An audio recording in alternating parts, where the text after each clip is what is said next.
बरेलवी साहब, आप ही के साथ शुरुआत करूंगी क्योंकि पूजा मिश्रा जी समाजवादी पार्टी की प्रवक्ता आपके सामने बैठी और बहुत गंभीर आरोप, राजनीतिक संरक्षण से लेकर अनदेखी करना और घोटाले का फायदा उठाना, अपनी जेबें भरना, ये तमाम आरोप आपकी तरफ से लगाए गए हैं। लेकिन मैं सीधा सवाल आपसे पूछती हूं कि जब आपने ये कहा कि राम मंदिर चढ़ावा चोरी से भी बड़ा घोटाला है ये, तो आज जब एक लंबे समय बाद आप इन आरोपों की फहरिस्त लेकर आए हैं, तो क्या ये एक मुद्दे को डाइल्यूट करने की कोशिश है या वाकई में एक बड़ा घोटाला उजागर करने की आपकी एक कवायद है?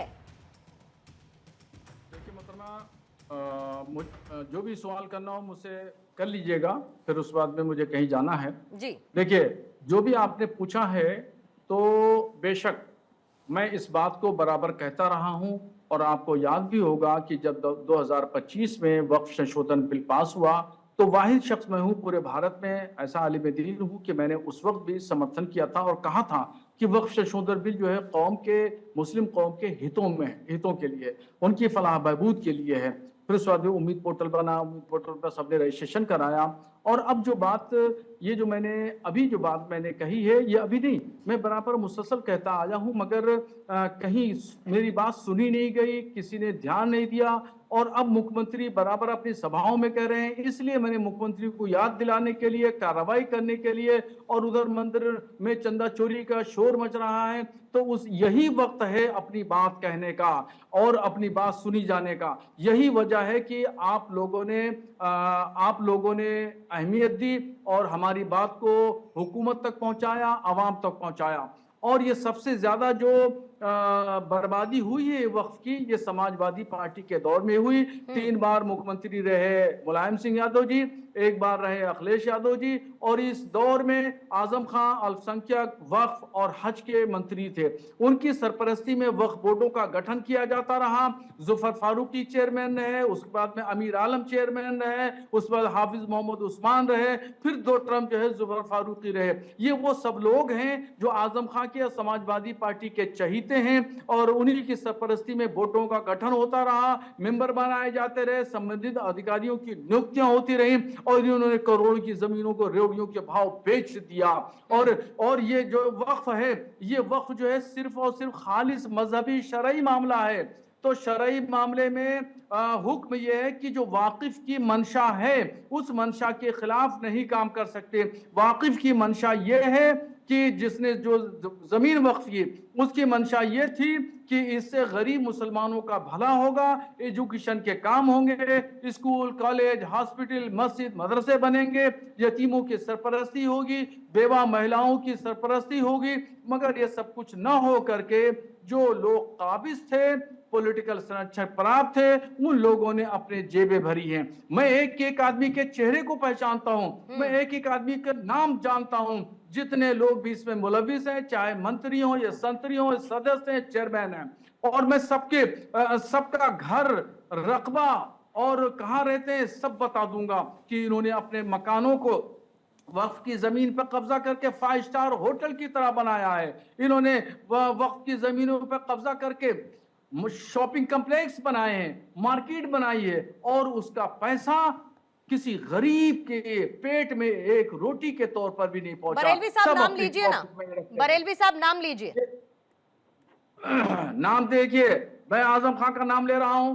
रामपुर में एक मदरसा, एक मोहल्ला है मदरसा कोहना के नाम से, वहां पे सराय थी, वक्फ की जमीन पे बनी हुई थी, गरीब लोग रहते थे, उनको बिल्डोजर के जरिए जो है उजाड़ दिया गया। वहां पे औरतें, बच्चे बिलख रहे थे। मैं उस दिन रजा लाइब्रेरी में किताब के सिलसिले में काम कर रहा था, मैं गया तो मैंने खुद अपनी आंखों से उनको रोते हुए रोडों पर मैंने देखा है। फिर मैंने उनसे पूछा तो उन्होंने बताया। और उसके बाद में किला जो गेट है, पानदरीबा का दरवाजा कहलाता है, पानदरीबा के दरवाजे के सामने मदरसा आलिया है। ये मदरसा आलिया जो था ब्रिटिश शासन काल से बना हुआ था, अब तक चल रहा था, मगर आजम खान ने उस मदरसा को खत्म करके वहां पे बोर्ड लगा दिया, रामपुर पब्लिक स्कूल। किसी को यकीन न हो तो चला जाए, रामपुर देख आए। और वहां की जो लाइब्रेरी थी, उस लाइब्रेरी की किताबें चोरी कर ली गई और चोरी करके पहुंचा दी गई जवाहर यूनिवर्सिटी। ये और उसके बाद में बरेली की मैं बताऊं, बरेली में कोतवाली है, कोतवाली के बीच में एक कब्रिस्तान था, कब्रिस्तान के बगल में पुराना रोडवेज है। आज आकर के देख ले, कोई भी, किसी को यकीन न हो, पूजा मिश्रा आके देख लें या कोई भी आकर के देख ले कि वहां पर क्या है। वहां पर कब्रिस्तान पे बुलडोजर चला करके शॉपिंग कॉम्प्लेक्स 3 मंजिला बनाया गया है। मैंने उसको रुकवा दिया था उस गवर्नमेंट में, डीएम को। फिर उस जो सपा का विधायक है उसने डीएम से फोन करवाया, मुख्यमंत्री से फोन करवाया। फिर डीएम साहब ने मुझसे कहा कि मौलाना ऐसी सिचुएशन है, मैं क्या करूं? तो मैंने कहा जैसी आप चाहिए वैसे करिए। बोले मेरा ट्रांसफर करा देगा अगले से कह करके। तो मैंने कहा ठीक है, जैसे आप समझिए वैसा करिए। मैं एक एक आदमी की हिस्ट्री बता सकता हूं, एक एक आदमी की बता दूंगा किसने कहां कब्जा किया है, कहां शादी हाल बनवाए हैं, कहां लखनऊ में क्या किया है, लखनऊ में बाराबंकी में क्या हुआ है, कानपुर में क्या हुआ है, बिजनौर में क्या हुआ है। दर्जनों एफआईआर लिखी हुई है इन लोगों के खिलाफ, फिर क्या वक्फ चेयरमैनों के खिलाफ, सदस्यों के खिलाफ कोई कार्रवाई नहीं हुई। इसलिए मैंने एफआईआर के बाद भी कोई कार्रवाई नहीं हुई। बरेलवी साहब, मैं चाहूंगी आप थोड़ी देर रुके मेरे साथ और पूजा जी को साथ में स्क्रीन पर रखेंगे। बरेलवी साहब थोड़ा समय दीजिए, नेक काम कर रहे हैं बरेलवी साहब, रुकिएगा जरा, थोड़ी देर रुकिएगा, 4-5 मिनट और दीजिए, फिर उसके बाद मैं आपको नहीं रोकूंगी, लेकिन रुकिएगा और पूजा जी को जरा साथ में रखेंगे।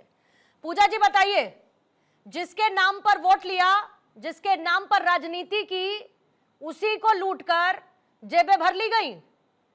कितना गंभीर आरोप आपके ऊपर लग रहा है, आपकी पार्टी के ऊपर लग रहा है, और आपका शोर अलग चल रहा है।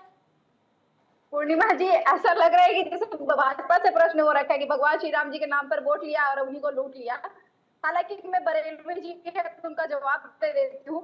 बरेलवी जी ने कहा कि जो है वो आलिया जो था मदरसा वो शिफ्ट हो गया था, वो शिफ्ट हुआ था, वो शिफ्ट हुआ राजकीय रजा इंटर कॉलेज में, अभी भी है वो, 2016 में हुआ था। 2017 में जो सरकार बन गई थी भाजपा की, ये चले गए। आप इंटरप्ट नहीं करिएगा, आप लगातार झूठ बोलते रहे। ये वही बरेलवी जी है जिन्होंने महाकुंभ के दौरान में कहा था कि महाकुंभ जो मनाया जा रहा है वो वक्फ की जमीन पर बनाया जा रहा है। ये वही बरेलवी जी है जिन्होंने 2024 के चुनाव में माननीय प्रधानमंत्री जी के लिए प्रचार किया हुआ था। ये वही बरेलवी जी है कि भाजपा इनसे जब चाहे जो चाहे वो करवा ले। तो आप ये कह रही हैं कि ये बीजेपी के इशारे पर कह रहे हैं आज सारी बातें, और सारी बातें झूठी हैं।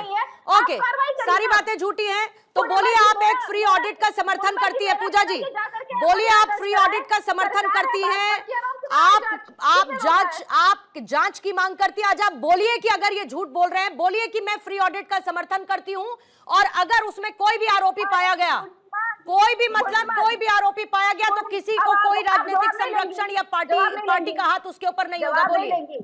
जवाब में हम कह रहे हैं, चाहे वो चंदा चोर है भगवान श्री राम जी के मंदिर में, चाहे वो मदरसे में चोरी कर रहा हो, चाहे वो वक्फ बोर्ड में चोरी कर रहा हो, चोर चोर मौसेरे भाई, भाजपा की सरकार है। ये कीचड़ से जो है काला मुंह धोने का प्रयास ना करे भाजपा। भाजपा सबके ऊपर में कार्रवाई करे। और मौलवी जी बैठे हुए हैं, जाकर के इतना सबूत है इनके पास में, सारा सबूत दे, थाने पे एफआईआर दर्ज करा दे। मुख्यमंत्री जी के कह ही रहे हैं, अपने मुंह पे लगी काली कीचड़ से धो ही रहे हैं, तो जाकर के करा दीजिए ना एफआईआर। यहाँ चोरी चोर मचाए पड़ा हुआ है, हो रखी हुई है। अभी आपको बड़ा ध्यान आ रहा है, 2016 में जब वो शिफ्ट हो गया पूजा जी ने भी पूरी जमीन कब्जा कर रखी है, भाजपा की सरकार वही जिसके आप मार्केट बना लिए, उससे आमदनी हो रही है, और कहीं जांच हो गई कि उसकी आमदनी चली जाएगी। इसीलिए पूजा जी को डर हो रहा है, और झूठ का पलंदा लेकर के यहाँ बैठी हुई है, झूठ और बचाव कर रही है, मुजरिमों को बचाव कर रही है, चोरों का बचाव कर रही है, डाकुओं का बचाव कर रही है, जिसने जमीनें हड़पी, करोड़ों की जमीनें हड़पी। नहीं तो पूजा जी एक बात बताइए, पूजा जी एक बात बताइए, एक सेकंड, बरेलवी साहब एक बात बताइए। पूजा जी अगर सब कुछ इतना ठीक ठाक है, पूजा जी अगर सब कुछ इतना ठीक ठाक है, तो जब वक्फ संशोधन बिल आया उस पर इतनी हाय तौबा मचाने वाली पूजा मिश्रा क्यों थी? समाजवादी पार्टी को इतनी तकलीफ क्यों थी? अगर मैं कह रही हूँ कि सब कुछ पारदर्शी है, तो आप लोगों को किस बात से समस्या थी?